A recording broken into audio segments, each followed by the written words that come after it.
آج میں آپ کو عقائد باطلہ کے بارے میں بتانے جا رہا ہوں۔ عقائد باطلہ، کفر و شرک، استقلال گناہ وغیرہ۔ نمبر 1، کفر۔ کفر کسے کہتے ہیں؟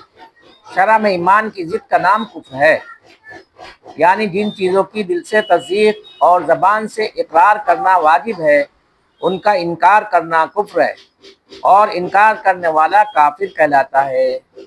خواہ سب چیزوں کا انکار کرے یا کسی ایک چیز کا، خواہ زبان سے انکار کا کوئی لفظ بھی نکالے یا دل سے یقین نہ رکھے۔ کفر نہایت بری چیز ہے، اس کا مرتکب یعنی کافر ہے ہمیشہ، اور کافر ہمیشہ دوزخ میں رہے گا۔ انسان کو نعمت ایمان حاصل ہونے کے بعد اس کا شکر بجا لانا، اس کے لوازم یعنی اعمال صالحہ ادا کرتے رہنا اور اس کے زوال سے ڈرتے رہنا چاہیے۔ بس ہر مسلمان پر لازم ہے کہ ہمیشہ کفر کے اقوال و افعال سے بچتا رہے اور یاد رکھے کہ کلمات کفر کا قصداً زبان سے نکالنا، خواہ مذاق میں ہو یا دل لگی ہی سے ہو، آدمی کو کافر بنا دیتا ہے۔ اگر احیاً کوئی کفر نادانستہ زبان سے نکل جائے تو اور بات ہے، اور اس صورت میں فوراً توبہ کر لینی چاہیے۔ کلمات کفر جن سے آدمی کافر ہو جاتا ہے بہت ہیں، لیکن یہاں بطور نمونہ چند کلمات بیان کیے جاتے ہیں۔ ان سے اور ان کے مثل دوسرے کلمات سے بھی احترام لازم ہے۔ اللہ جل شانہ عما نوالہ کی جناب کی پاک میں بے ادبی کرنی یا برا بلا کہنا، یہ بھی کفر ہے۔ نمبر 2، پیغمبروں سے کسی پیغمبر کی شان میں بے ادبی یعنی گستاخی کرنا، یہ بھی کفر میں ہے۔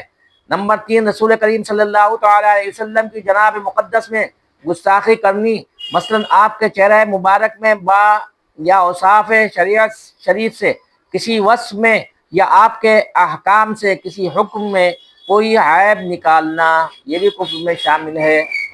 قرآن شریف کی کسی آیت کا انکار کرنا یا اس کے ساتھ بے ادبی کرنا، یہ بھی کفر میں ہے۔ احکام شرع سے کسی حکم کا انکار کرنا یا حقارت کرنی یا مذاق اڑانا، حرام قطعی کو حلال یا حلال قطعی کو حرام جاننا یا کہنا، ماہ رمضان کے آنے پر یہ کہنا کہ کیا مصیبت و بلا سر پر آئی ہے، نماز پڑھنے کی ہدایت پر یہ کہنا کہ تم نے جو اتنی نمازیں پڑھی ہیں کیا پایا ہے، یا میں نے جو نماز نہیں پڑھی ہے کیا نقصان ہے، یہ سب باتیں نہیں کہنا چاہیے۔ حالت غضب وغیرہ میں یہ کہہ دینا، یعنی غضب یعنی غصے میں یہ کہہ دینا کہ فلاں کام کرنے کا خدا بھی حکم دے تو میں نہ کروں گا، نعوذ باللہ۔ بسم اللہ الرحمن الرحیم کہہ کر کوئی کام حرام کام کرنا، مثلا شراب پینا، زنا کرنا وغیرہ۔ نمبر 11، گناہ ہو صغیرہ ہو یا کبیرہ ہو اس کو جائز و حلال سمجھنا، یا گناہ کبیرہ کو حقیر جاننا، یعنی یہ خیال کرنا کہ اس کے کرنے سے کیا ہوتا ہے۔ گناہ تو گناہ ہے، چاہے صغیرہ ہو یا کبیرہ، دونوں سے بچنا چاہیے۔ کسی نجومی یا پنڈت وغیرہ سے غیب کی باتیں دریافت کرنی اور ان پر یقین لانا، یہ بھی کچھ نہیں۔ چیچک نکلنے پر موت بنا مورت بنا کے پوجا کرنی یا اس سے شفا چاہنی وغیرہ۔ بعض علماء نے اللہ تبارک و تعالیٰ کی رحمت سے نا امید ہونے یا اس کے غضب سے بے خوف ہو جانے کو بھی کفر میں شمار کیا ہے۔